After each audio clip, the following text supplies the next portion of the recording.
But we thank you so much for doing this.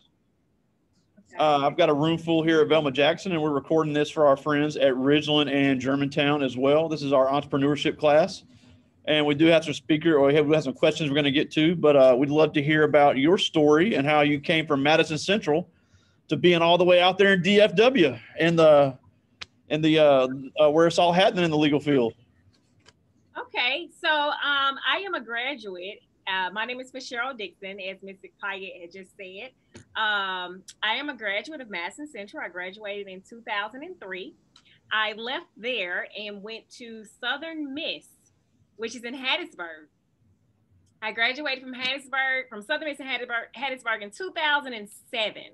Left there, went to law school in Michigan, graduated law school in 2013. Left there, decided, hey, I need to sit for the bar. So I sat for the Texas bar, although I went to law school in Michigan. My mom lived here, so I came back and sat for this bar. Once I passed the bar, I then decided, okay, what do I want to do? Because I was kind of stuck. I really didn't know what I wanted to do in the legal profession, right?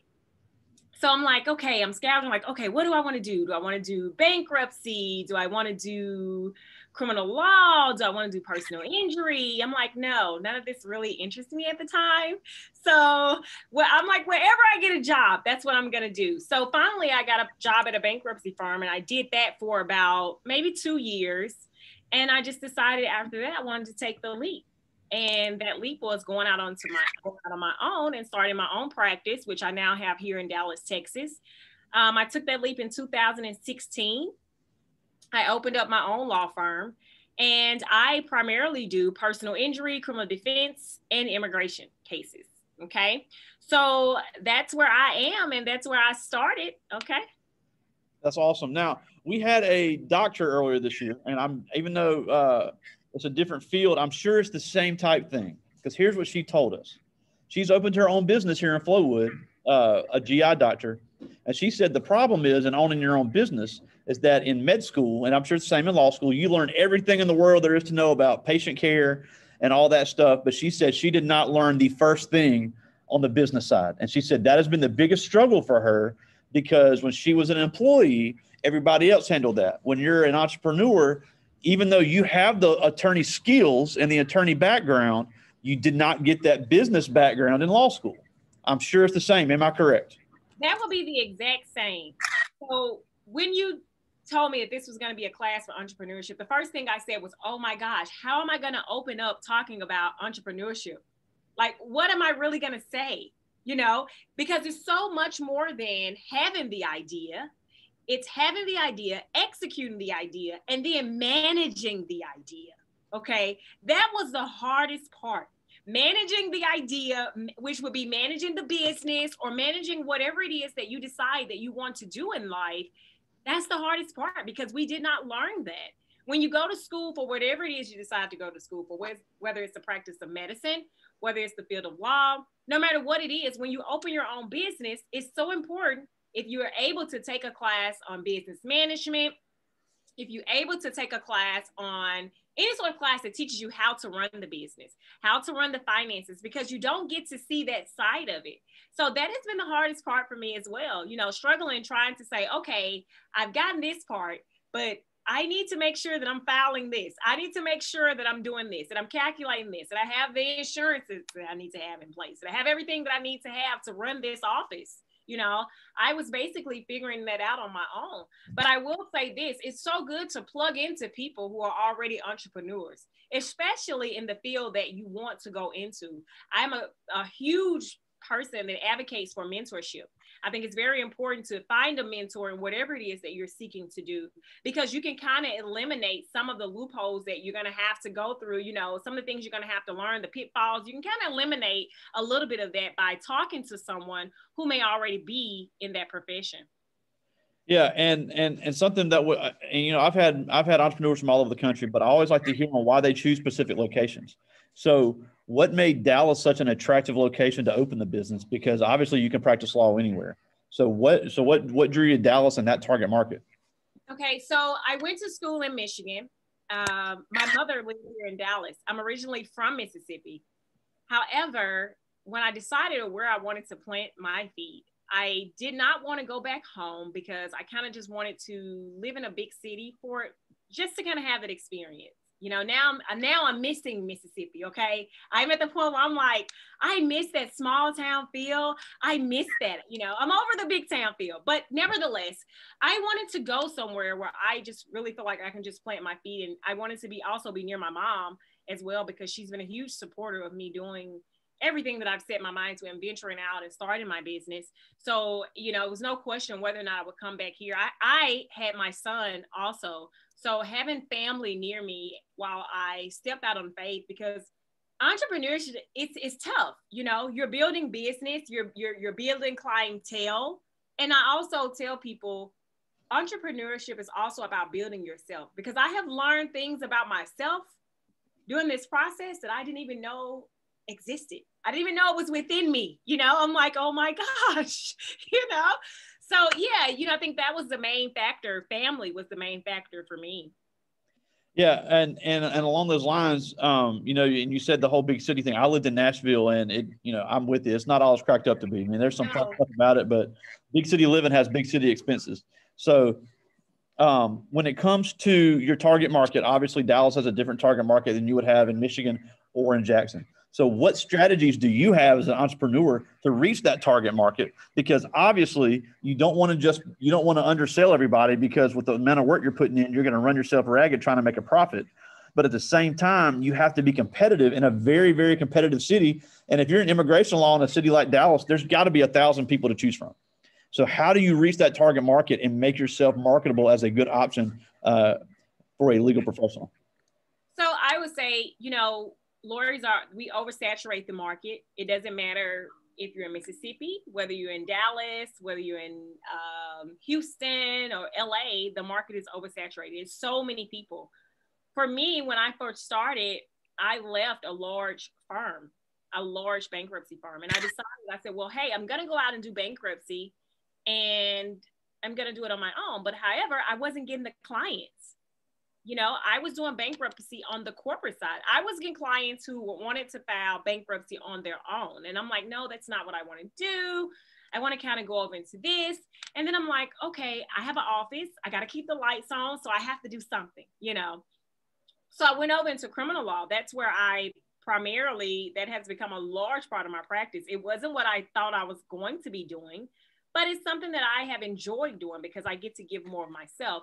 And the reason why I say that is my target audience is the clients that I do service. I think that is so key on how you treat your current customers, your current clients.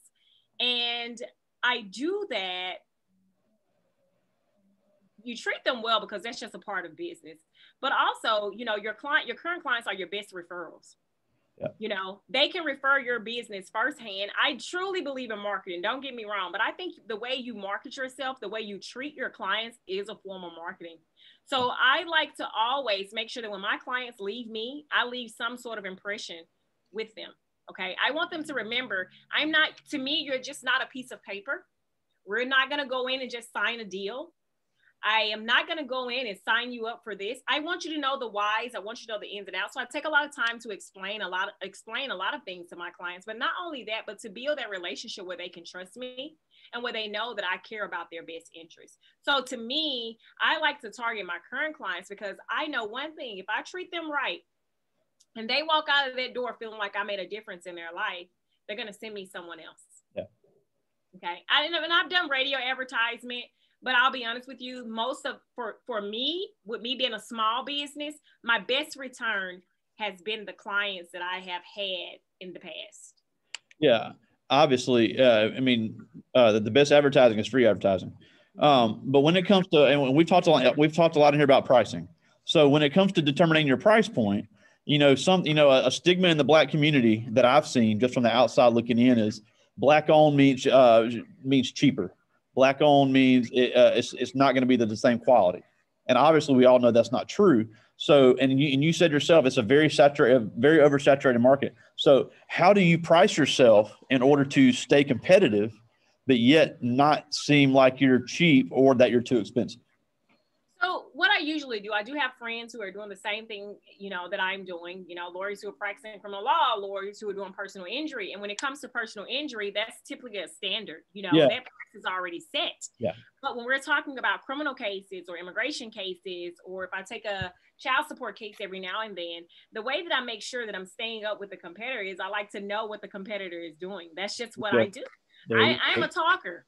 I like to know, what are you pricing for this? What are you pricing for that? I am that type of person where I like to engage, and I figure that's the best way for me to know. I even sometimes ask my clients, when they're coming in, what have you been seeing when you've been going around? I won't ask every client that, but I do like to know, what they're getting and what they've been seeing, because oftentimes by the time someone comes to me, if they don't know me already, they've called 5, 6, 10 lawyers, And I'll be honest, when I first started, I was getting a lot of, oh my gosh, I'm going to sign up right now. This is the cheapest that I've ever seen. I'm like, wait a minute, I have to do something more, and that's a part of that business strategy. That's a part of you knowing your business.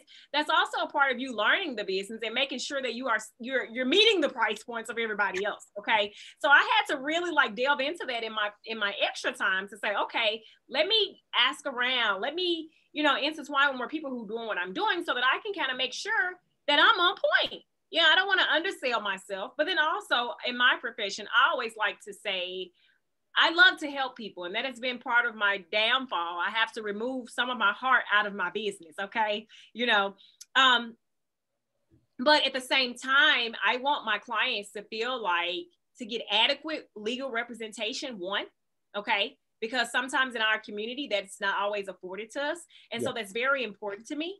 But also to make sure that it's affordable as well. Okay. So I price my point around the competitor, but I also make it to where I am able to secure the client as well. Okay.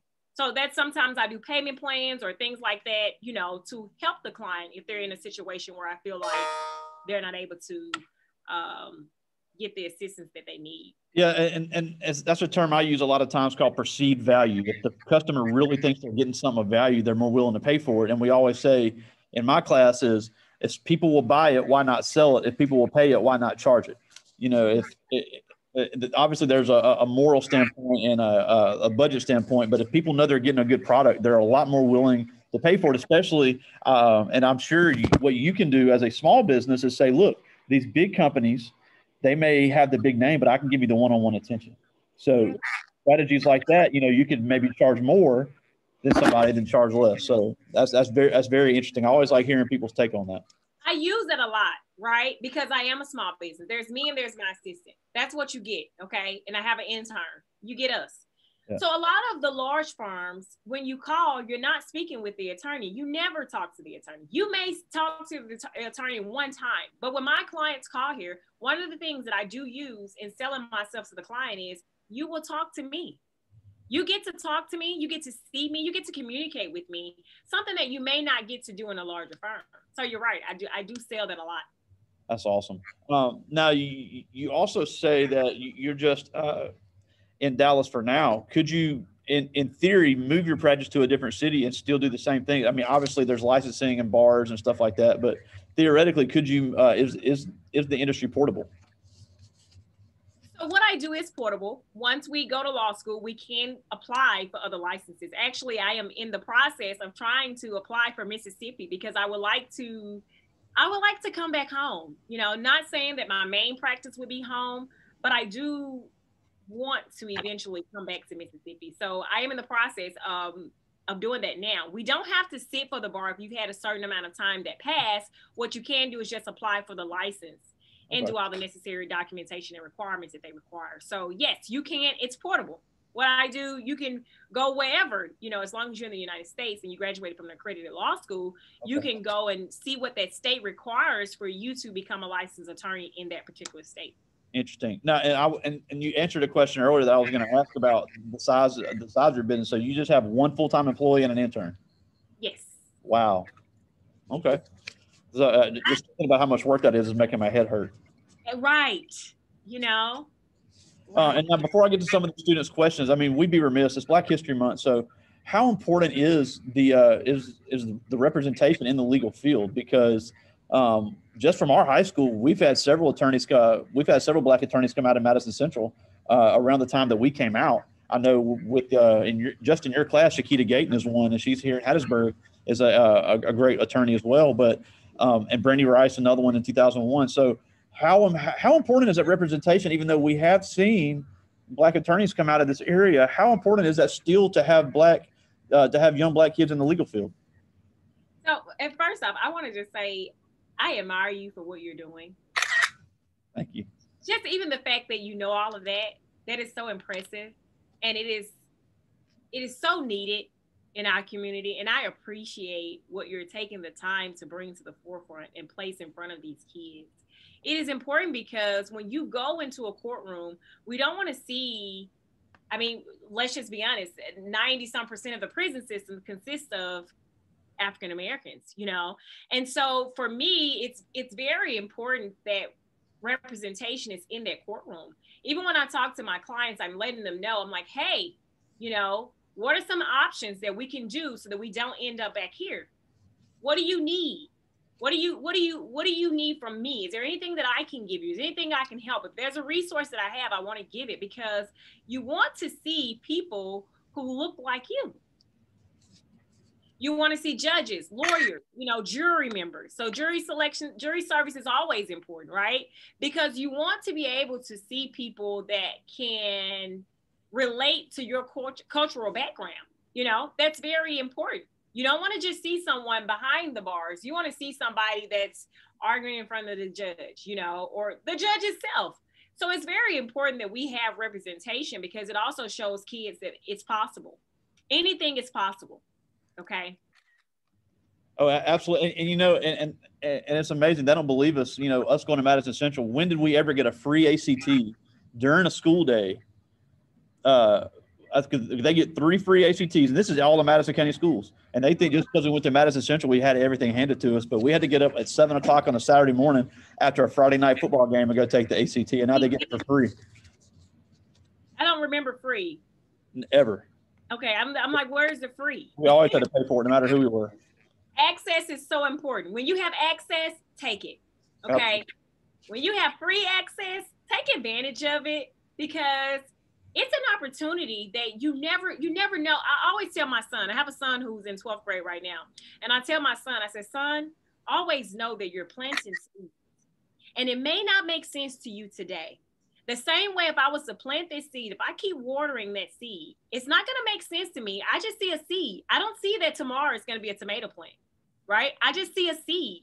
But when you keep watering that seed, you never know where to take you in life. And that's what I say to access. When the school gives you anything free, if it's a free ACT, free SAT, whatever they have for free, take advantage of it. Because you never know what position that will put you in tomorrow. Yeah, especially if you want to go to law school, because we all know law school is not cheap. I don't care where you go. But I do want to get to some of these questions. These are all 9th through 12th grade, but this is the first one's for Sean Smith. He's in 9th grade. And he asked, what inspired you to go into business for yourself after being an employee? So the thing that inspired me to go into business for myself, I told you I was doing bankruptcy, and we worked on the creditor side. So that was always not a pleasant feeling, because at the end of the day, I had to do what was best for this company. You know, I could not care about if I made this person cry on the phone because you weren't able to make your mortgage this time. Oh. I could not have any, I mean, you got to go. This is my client, and you filed for this bankruptcy, so I have to do what's best for my client. I can remember sitting in my office one day, and I was like, oh my gosh, I feel so accomplished in my position, yet I feel so unaccomplished in my position. And what that meant was, personally, I was struggling, because I like to help people, not just people in my community that look like me. I like to help people in general. And I felt as if I had access to knowledge that would help this person, but I couldn't disclose that because I had a client to represent, which was the bank. So that's what made my decision. I said, well, hey, you know, I want to go and be able to do what I want to do. I want to make the decisions. When someone comes to me, I want to be able to say, hey, here's my bottom line. not the company's bottom line, but here's my bottom line. And this is where I draw the line in. And so that's what prompted me to start my own law firm, because I get to set the tone. I get to set the atmosphere. Okay. And that's what made me go out and say, hey, I'm just going to work for myself. And that's and obviously that's a need that needed to be met, because you saw that on the opposite side, right? Because we all know how much power the banks have. You know, how much power do the regular citizens have? So obviously there's a need there. The consumers have no power when it comes to certain decisions, and it just is what it is. And I could not just lay my head down. I've always wanted to make a difference. Yeah. And so that was my struggle. You have some people, and there's not, you know, you can just do your job and it won't bother you. But for me, it was bothering. Yeah, and we've had several entrepreneurs in this class talk about, if you really do something you love and you get joy out of it, most of the time the money's going to come, because it's just more inspiring to work harder. This is Corlin Murray. She's a senior, and she asked, how many years did you practice law before you became an owner? Before you became an owner. So I graduated law school in 2013. I was licensed in 2013. And I just kind of worked for a couple of companies here and there. And I worked for that large bankruptcy firm. And then in 2016 is when I went out on my own. So about 3 years. Okay. This is Deja Weaver. She's a sophomore, and she asked, was being an attorney your first career choice? No.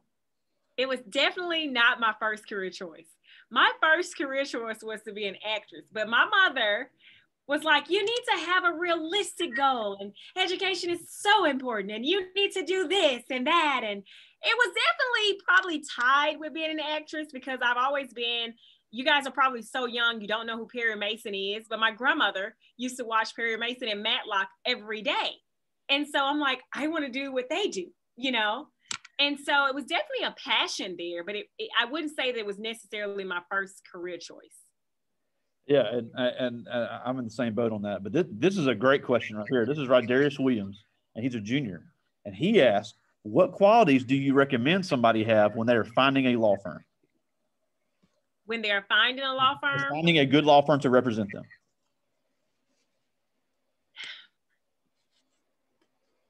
I think one of the most important things is to go in and meet your attorney. Oftentimes I have clients who just want to be on the phone, but I think to meet your attorney and to get your attorney's personality is very important.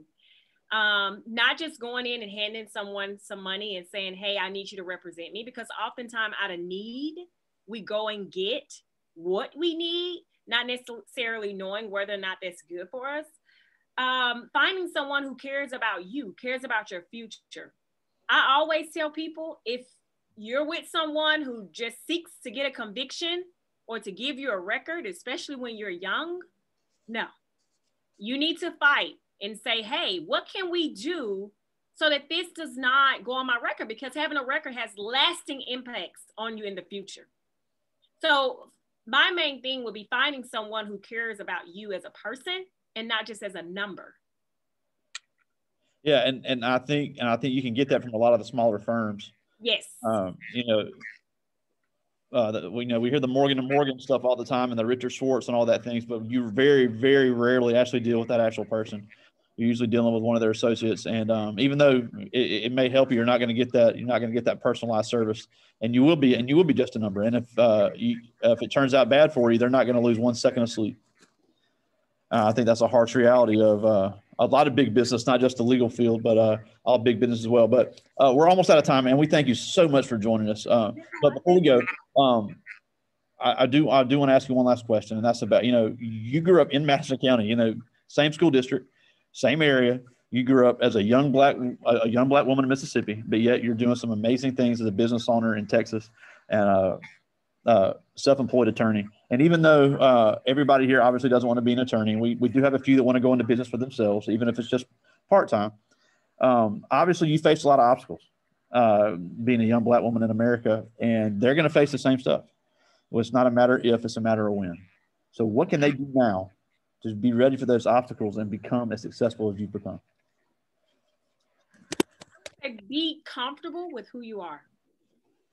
That is the most important thing. So no matter what, when you walk in a room where you're the only person, or you go to a job or interview where no one looks like you, be comfortable in who you are and stand firm in that, because life is not always going to be how we imagine it will be, but you can be whoever you want to be. And I always tell people, you know, be you, because no matter where you go in this world, no matter where you go in life, no matter what profession you choose, the world needs you. Yep. Okay. You bring your own unique, I always like to say it like this, you bring your own unique sauce, you bring your own unique flavor to whatever it is you choose to be. But that starts now. Being comfortable in who you are and confident in who you are starts now. And when you have that, you can take that anywhere in the world. You can be anybody you want to be in any profession that is needed. Absolutely. Well, and I know you're super busy, and we thank you so much for joining us. It's always a pleasure. And whenever you actually come back in town, we'd love to have you on campus. I think we got plenty of things you could speak on here for our young people. Love to. I've actually enjoyed this time, and again, I want to say, like, to you, I am just, I see what you're doing, and I am just so grateful. Like, I mean, it's just so, I'm just so in awe. Like, I really do love it. I appreciate it. It's not about me, but I really do appreciate it. You know, we've had guests from every corner of the nation. We've had Chicago, Wilmington, Delaware, Florida, Texas, California, New York. We've had a lot of local business owners as well. So it's just about seeing everything that's out there. Right. But not everyone is doing what you're doing. And that's the message, is to whatever you do, whatever you choose to do, be someone who cares. Well, I appreciate it. And I think we're both in the same boat on that. So I care about what I'm doing just like you care what you're doing out there. And hopefully we'll both making a big impact. Yes. Yes. All right. Well, I will talk to you soon, my friend. It's always a pleasure. Thank you. Thank you so much. Good talking to you guys. See ya.